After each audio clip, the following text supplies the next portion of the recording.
Hello, friends, and welcome to Adventures in Pixie Land. My name is Amy. I am indeed an ordained minister. We're doing Bible study, so probably not a surprise. We are in the NIV. I've noticed people have a reaction to that. In 2026, we'll be in the KJV. The Proverbs are already, because I will keep on calling them parables, the Proverbs are already available in the KJV on the Facebook page, which has the same name as this channel. So you'll be able to find it. It's a page, not a group. So if you hit like, you'll get to see the things. And, you don't have to wait for me to do anything. You can just view the content. The Lamb and we're in the book of Revelations. We're in chapter 14. We are doing 1 all the way through 20, which is all of chapter 14. This is called the Lamb and the 144,000. That's the people who the Lamb has anointed that are still on earth at the time of Revelations. This is a vision given to the apostle John the evangelist, while he's in a Roman penal colony called Patmos. Chapter 14, verse 1. Then I looked, and there before me was the Lamb standing on Mount Zion, and with him 144,000 who had his name and his father's name written on their foreheads. And I heard a sound from heaven like the roar of rushing waters, and like a loud peal of thunder. The sound I heard was like that of a harpist playing their harps, and they sang a new song before the throne and before the 4 living creatures and the elders. No one could learn the song except the 144,000 who had been redeemed from the earth. These are the ones who not defile themselves with women. So now you got a better idea. It's 144,000 virgins. Or at least virgins from women. So it could be, for they had kept themselves pure. They follow the Lamb wherever he goes. They were purchased from among men and offered as the first fruits to God and to the Lamb. No lie was found in their mouths, and they were blameless. So, virgins. Okay, the 3 angels. And then I saw another angel flying in midair, and he had the eternal gospel to proclaim to those who live on earth, to every nation, tribe, language, and people. He said in a loud voice, "Fear God and give him glory, because the honor of his judgment is come. Worship him who made the heavens, the earth, the sea, and the springs of water." The second angel followed and said, "Fallen is Babylon the Great, which made all the nations drink the maddening wine of her adulteries." Okay. A third angel followed them and said in a loud voice, "If anyone worships the beast and his image and receives his mark on his forehead or on the hand, he too will drink of the wine of God's fury, which has been poured full strength into the cup of his wrath.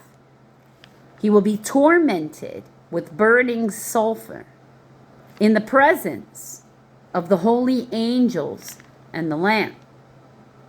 And the smoke of their torment rises forever and ever.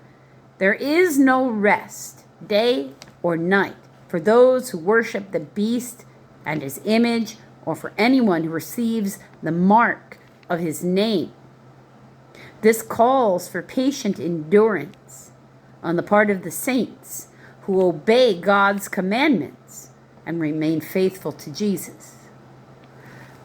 Then I heard a voice from heaven say, "Write, blessed are the dead who die in the Lord from now on." "Yes," said the Spirit, "they will rest from their labor, for their deeds will follow them. People who follow God and die go to heaven. The harvest of the earth. I looked, and there before me was a white cloud, and seated on the cloud was one like a son of man. Or see, that is Daniel 7:13, with a crown of gold on its head and a sharp sickle in his hand. Okay, so sickle is like what you see when you see like the Grim Reaper. That's a sickle. It's actually used for the harvest of, wheat, grains, things like that, because you can, and it cuts it down. It's not this way. It's, the metal parts on the bottom. You swing the pole that way. Then another angel came out of the temple and called in a loud voice to him who was sitting on the cloud, "Take your sickle and reap, because the time to reap has come, for the harvest of the earth is ripe."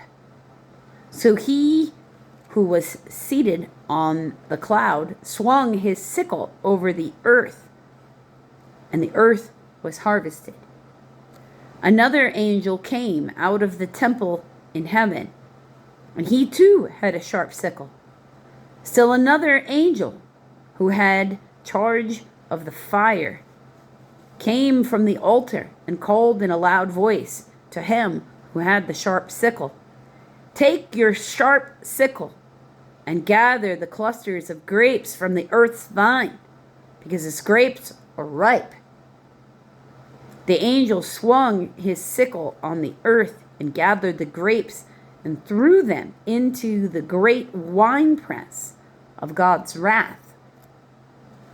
They were trampled in the winepress outside of the city, and the blood flowed out of the press, rising as high as horses' bridles, for a distance of 1,600 stadia, or that is about 180 miles or 300 kilometers. It's a lot of blood. That's a lot of people to harvest and to destroy, because obviously the grapes are not actually grapes if blood is flowing out of them. And the sickle, I'll remind you that that's what Jesus said. We're not separating the weeds from the wheat.